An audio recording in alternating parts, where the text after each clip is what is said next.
मंगलवार को सरेआम गोलियों की तड़तड़ाहट से यूपी का बागपत गूंज उठा। अपने गुर्गों के साथ पहुंचे हिस्ट्री शीटर ने टेंट कारोबारी और उसके बेटे पर गोलियों की बरसात कर दी और भागते वक्त खुद भी भीड़ के हत्थे चढ़ गया, जहां उसे भी गोली लग गई।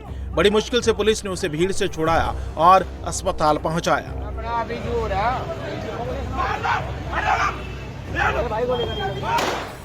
फायरिंग की वारदात में टेंट कारोबारी सोहनलाल अग्रवाल और उनके 30 साल के बेटे विकास अग्रवाल की मौत हो गई, जिसके बाद परिजनों का गुस्सा फूट पड़ा। अब वो हिस्ट्री शीटर आरोपी वरुण लुहारी के एनकाउंटर की मांग कर रहे हैं।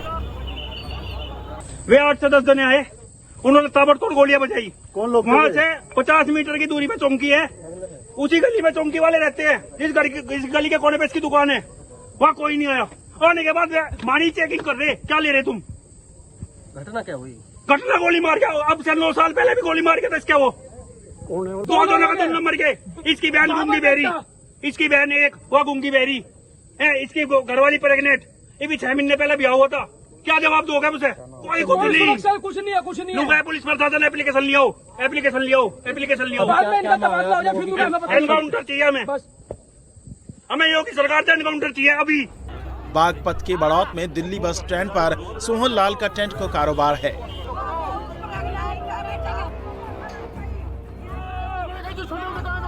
टेंट कारोबारी पर हमले की पूरी घटना दुकान पर लगे सीसीटीवी कैमरे में कैद हो गई।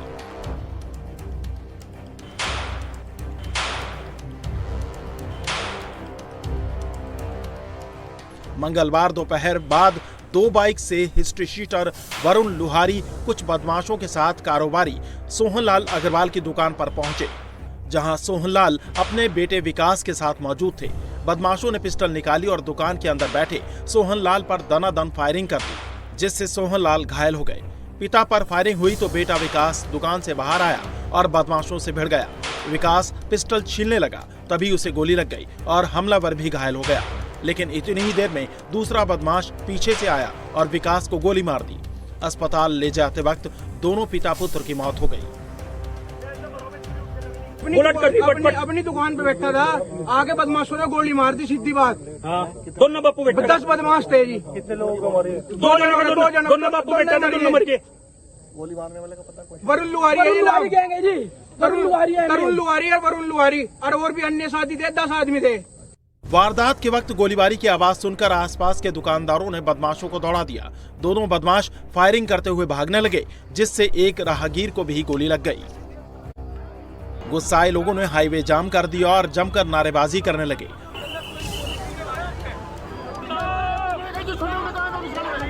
मौके पर पहुंची पुलिस ने लोगों को समझाया, मामले में जल्द और सख्त कार्रवाई का भरोसा दिया।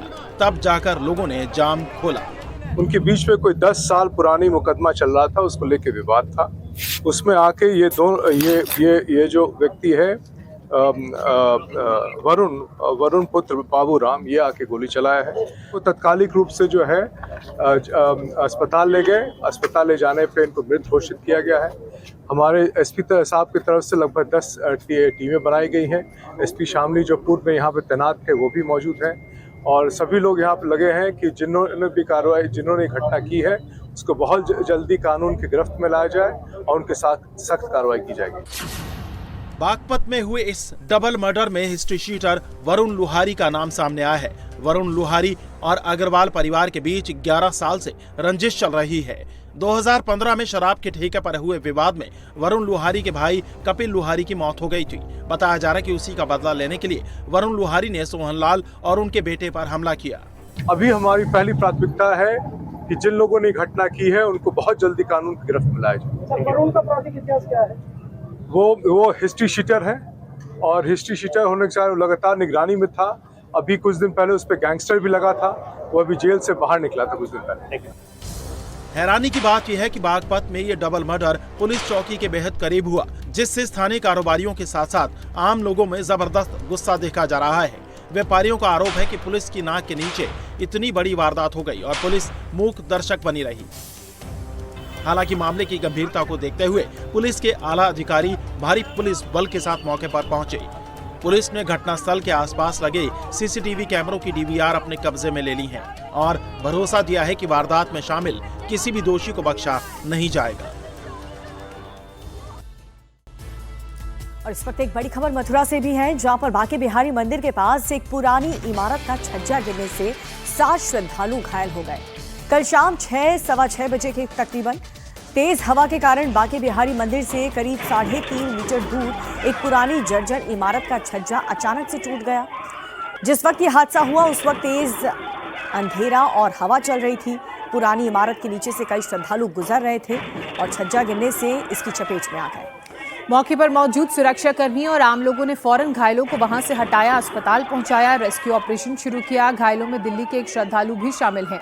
लेकिन ये उस वक्त की आप तस्वीरें देख रहे हैं जब बांके बिहारी मंदिर से कुछ ही दूरी पर एक छज्जा अचानक गिरा, क्योंकि तेज हवा चल रही थी, अंधर आ चुका था और इस कारण लोग इस बात से अनजान कि ऐसी कोई घटना हो सकती है। और छज्जा गिरते ही जो लोग इसकी चपेट में आए वो तो जख्मी हो गए, लेकिन आसपास के लोग भी सहम गए, डर गए और उसके बाद अफरा तफरी का माहौल देखने को मिला। लेकिन राहत की बात ये रही कि जो आसपास के दुकानदार थे, वहां मौजूद लोग थे, उन्होंने बहादुरी दिखाई और छज्जे के नीचे दबे हुए लोगों को तुरंत निकाला, उनका रेस्क्यू किया। आप देख रहे होंगे तस्वीर में एक हरी साड़ी पहने महिला दिख रही है, उसके साथ कुछ लोग हैं और पीछे से कुछ और लोग आ रहे थे। एक सफ़ेद कुर्ता पैजामा पहने बुजुर्ग व्यक्ति हैं, पीली टी शर्ट में एक लड़की भी दिख रही थी जो बाल बची, लेकिन बाकी लोग इस छज्जे की चपेट में आ गए। जैसे ही लोगों ने अपना होश संभाला, मलबे को हटाया, छज्जे के नीचे दबे इन लोगों को सुरक्षित निकाला और फटाफट अस्पताल पहुंचाया गया।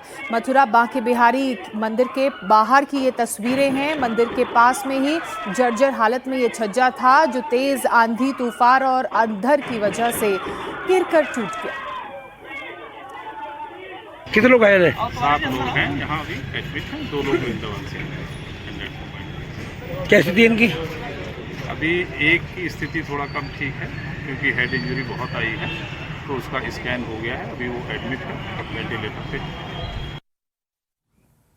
4 नंबर गेट से जो निकास द्वार है अपना, इस तरफ जब पब्लिक आती है तो यहाँ सुधीर गोस्वामी जी का मकान है।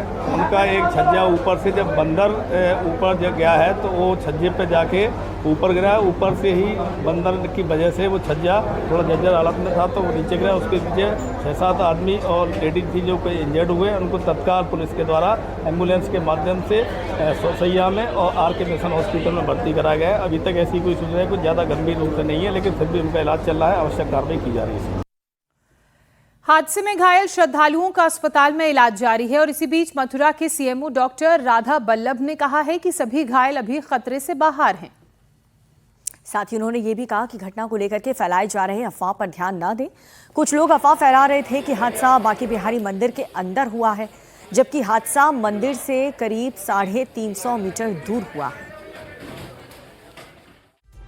बड़ी खबर यूपी के उन्नाव से, जहां पर एक संत की हत्या के बाद तनाव फैल गया है। उन्नाव के बांगरमऊ कोतवाली क्षेत्र के 70 साल के संत मिलन दास एक मंदिर का निर्माण करवा रहे थे और बताया जा रहा है कि मंदिर में लाउड स्पीकर बजाने को लेकर कई बार विवाद हुआ था और कल कुछ हमलावरों ने चाकू से गोदकर उनकी हत्या कर दी। संत की हत्या के बाद से इलाके में सनसनी है, जिसके बाद भारी पुलिस की तैनाती भी मौके पर की गई। पुलिस ने शव को कब्जे में लेकर पंचनामा कर शव को पोस्टमार्टम के लिए भेज दिया। वहीं इस मामले में 5 लोगों के खिलाफ मुकदमा दर्ज किया गया है, जिनमें से पुलिस ने 3 लोगों को पकड़ भी लिया है, उनसे पूछताछ की जा रही है। बाकी फरार आरोपियों की तलाश में पुलिस जुटी हुई है। संत मिलन बाबा जहां मंदिर का निर्माण करा रहे थे वो एक मुस्लिम बाहुल्य इलाका है। आसपास के लोग कई बार लाउडस्पीकर बजाने को लेकर एतराज जता चुके थे। मंगलवार को संत को कुछ लोग बुलाकर ले गए और लाउडस्पीकर बजाने को लेकर उन्होंने अपनी आपत्ति जताई। इस दौरान दोनों पक्षों में कहासुनी इतनी बढ़ गई कि एक युवक ने संत मिलन दास पर चाकू से हमला कर दिया। हमले में संत गंभीर रूप से घायल हो गए। वारदात को अंजाम देने के बाद से आरोपी तो मौके से फरार हैं। उसके बाद तुरंत लोगों ने घायल संत मिलन दास को अस्पताल पहुंचाया, जहां डॉक्टर्स ने उन्हें मृत घोषित कर दिया। चाकू से। अबे डॉक्टर साहब बताओ, तो ये कहाँ जा रहे थे? ये मंदिर पर मंदिर जा रहे थे या आ रहे थे, हमको जानकारी नहीं हो पाई पूरी। अच्छा, कुछ मालूम है किसने की है या कौन है? कुछ ऐसे कोई विवाद पहले से था इनका? उन्नाव पुलिस ने इस मामले में मिलन दास के भाई की शिकायत पर समुदाय विशेष के 5 लोगों पर केस दर्ज किया है, जिनमें से शफी, यामिन और लल्ली को हिरासत में ले लिया गया है। तहरीर पर थाना बांगरमऊ पर हत्या की धाराओं में अभियोग बनाम 5 नामजद व्यक्ति पंजीकृत किया गया है। थाना बांगरमऊ पुलिस द्वारा त्वरित कार्रवाई करते हुए नामजद अभियुक्त लल्ली पुत्र दुर्गादीन उम्र करीब 30 वर्ष, सफी उम्र करीब 30 वर्ष, यामीन उम्र करीब 28 वर्ष निवासीगढ़ कस्बा बांगरमऊ को हिरासत में लेकर पूछताछ की जा रही है। शेष अभियुक्तों की गिरफ्तारी हेतु पुलिस टीम द्वारा दबिश देकर गिरफ्तारी के प्रयास सहित आवश्यक विधिक कार्रवाई की जा रही है।